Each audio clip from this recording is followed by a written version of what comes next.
Every K-pop fan knows TVXQ was once 5, but very few understand why it ended or what it cost. Most fans know there was a lawsuit.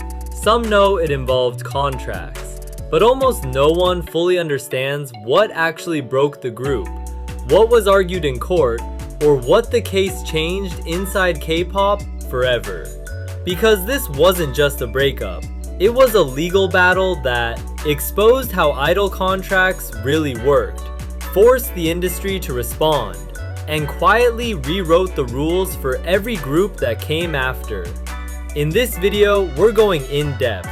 We're breaking down the exact reasons the split happened, what JYJ argued in court, what the judges actually acknowledged, and why TVXQ could never return as 5, even if everyone wanted it. By the end, you won't just understand why TVXQ split, you'll understand why K-pop was never the same afterward. Welcome to K-pop All Day, where we talk about the stories behind the stages. If you enjoy in-depth K-pop analysis, hit like and subscribe for more. Comment below with suggestions to make this video or future videos better. TVXQ debuted in 2003 under SM Entertainment. From the beginning, they weren't treated like rookies. They were treated like a long-term investment. Each member had a role. Yoonho, the leader. Jaejoong, the visual with raw emotion. Junsu, the vocal powerhouse. Yuchun, the tone and sensitivity. Changmin, the sharp high notes and future promise. But what made TVXQ different wasn't just talent, it was timing.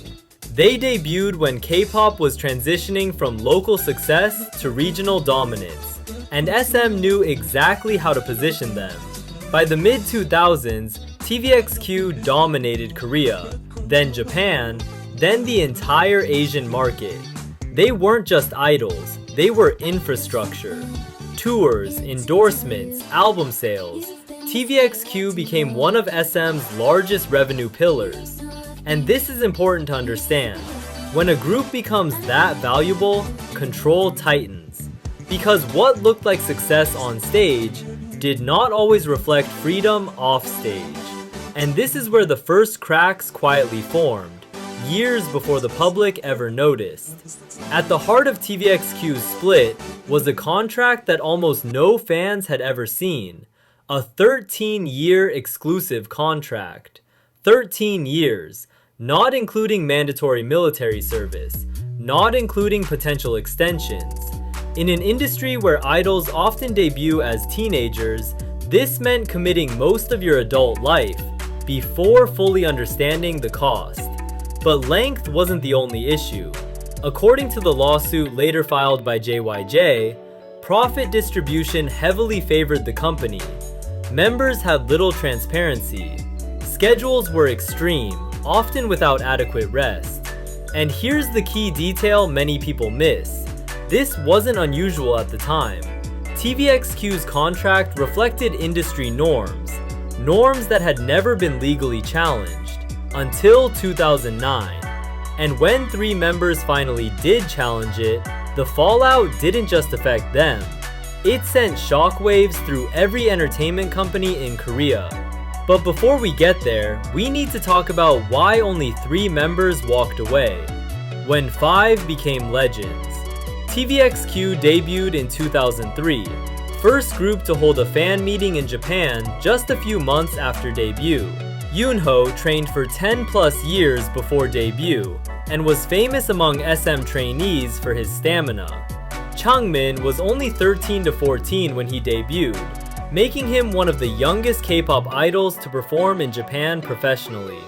They were the first Korean group to headline Tokyo Dome, a huge milestone for foreign artists. Fun fact, Junsu's stage nickname in training was the walking microphone, because of his perfect pitch and stamina. Open loop. But even as they broke records, the pressures behind the scenes were quietly mounting. The real reasons TVXQ split, and what the court actually decided. First, what the split was not about, retention reset. Before we explain what caused the split, we need to clear something up. TVXQ did not split because of jealousy between members, of one member being favored, of a single argument, or because JYJ wanted to go solo. Those narratives spread because the real reasons were legal, structural, and uncomfortable.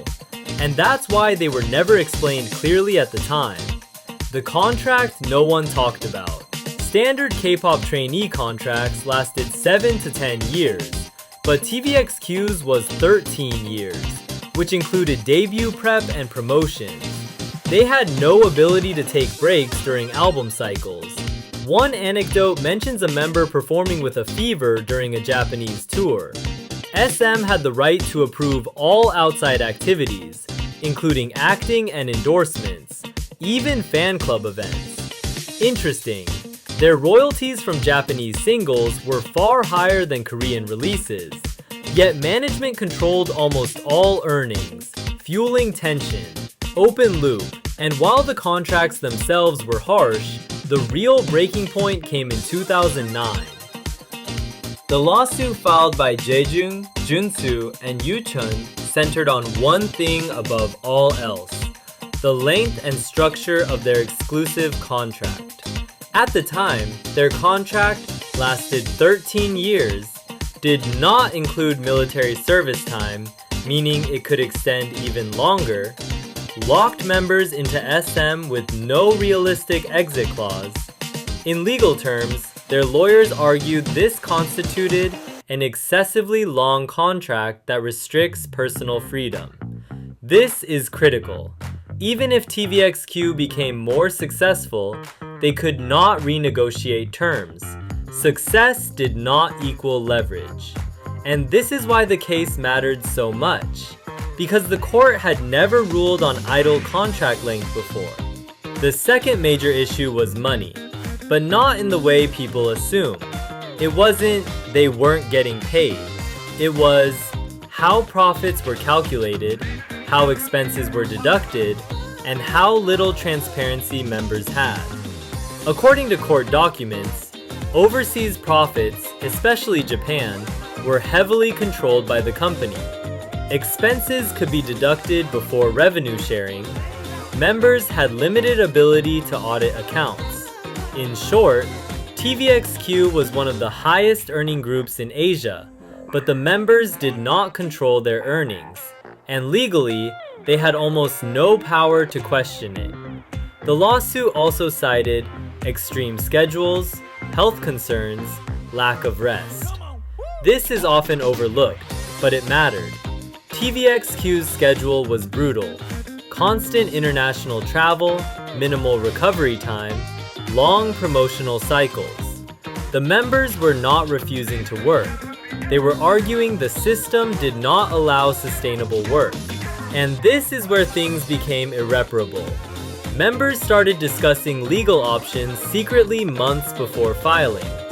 Jaejung reportedly suffered from chronic fatigue, Junsu had vocal cord issues, Yuchun struggled with stress and mental health. Open loop, they weren't just fighting a contract, they were fighting for their well-being. Court facts. Temporary injunction allowed JYJ to promote independently, but broadcast networks blocked their appearances.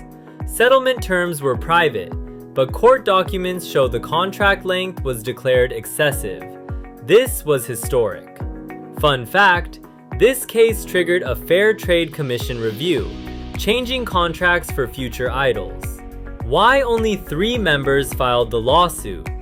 This is the most sensitive and misunderstood part.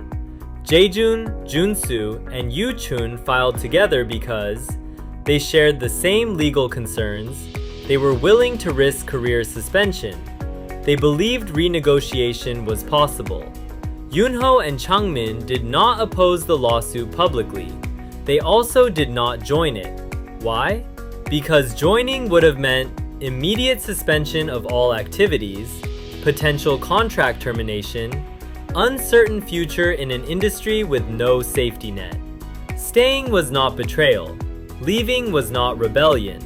They made different risk calculations. What actually came out of the court case? Now here's the part many videos get wrong. JYJ did not win in the way people think.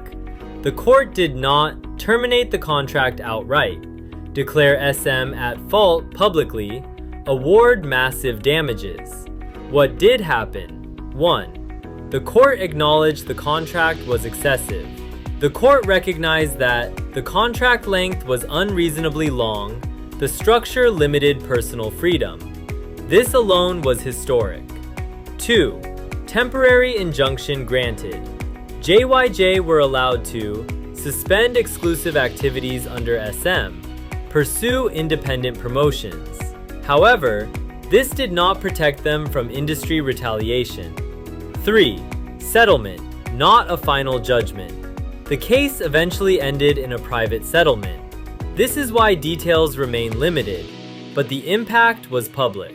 The industry-wide consequences, the real win. After TVXQ's case, standard idol contracts were reduced to 7 years. The Fair Trade Commission intervened. Entertainment companies revised templates. Future idols gained slightly more leverage. This is why TVXQ's split is considered a turning point, not just a tragedy. The lawsuit didn't save JYJ's careers, but it protected future idols.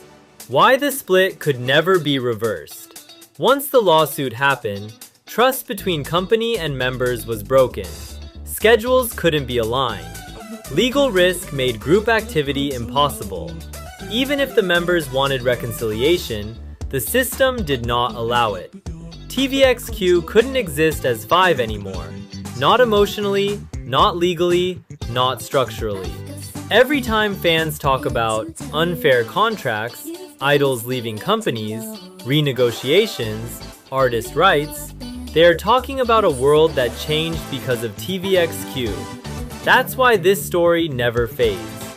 Not because of drama, but because it exposed the cost of success in K-pop.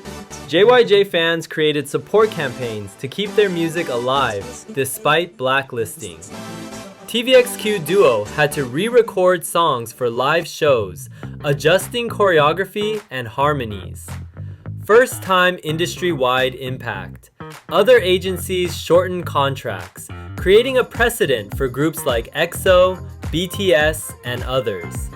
Did you know? Some K-pop idols secretly cited TVXQ's lawsuit as inspiration when negotiating contracts later. JYJ technically won parts of their lawsuit. The court acknowledged. The contracts were excessively long. The structure was unfair. And yet, their careers stalled. Music show appearances vanished. Broadcast invitations disappeared. Industry doors quietly closed. Not officially, but effectively. This is what fans later referred to as an unspoken blacklist. Meanwhile, Yoonho and Changmin returned as TVXQ, now as a duo. They faced a different battle. Rebuilding trust, performing songs written for 5, carrying the legacy forward under scrutiny. Both paths were difficult. But here's what made this moment historic. For the first time, an idol lawsuit changed the system. After TVXQ, contract lengths were reduced. Standardized terms were introduced. Idols gained slightly more leverage. Not freedom, but precedent. K-pop could never fully return to what it was before 2009. And yet, despite all of this, there's still one question fans quietly ask. Now, did anyone really win? Did JYJ win? They gained freedom, but lost visibility. Did TVXQ win? They survived, but lost something irreplaceable. What TVXQ's split really shows us is that K-pop success has always come at a cost. Not just contracts, not just money, but choice. And that's why this story still matters today. Every idol who renegotiates a contract, every fan who questions agency power, every group that survives or doesn't, traces part of that reality back to TVXQ. They didn't just change K-pop history, they exposed it. Every idol who negotiates or challenges agency rules traces part of that reality back to TVXQ. Even after 10 plus years, fans still debate who won, freedom or survival. TVXQ's split isn't a story with villains and heroes. It's a story about timing, pressure, and impossible decisions. So now, I want to hear from you. Do you think the split was inevitable, or could it have been handled differently? And which legacy do you think mattered more, the fight for change or the survival of the group? Got suggestions to improve this video or ideas for future topics? Comment down below. If this story added context to the music you love, like and subscribe to K-pop all day, because some stories deserve to be told, all the way to the end.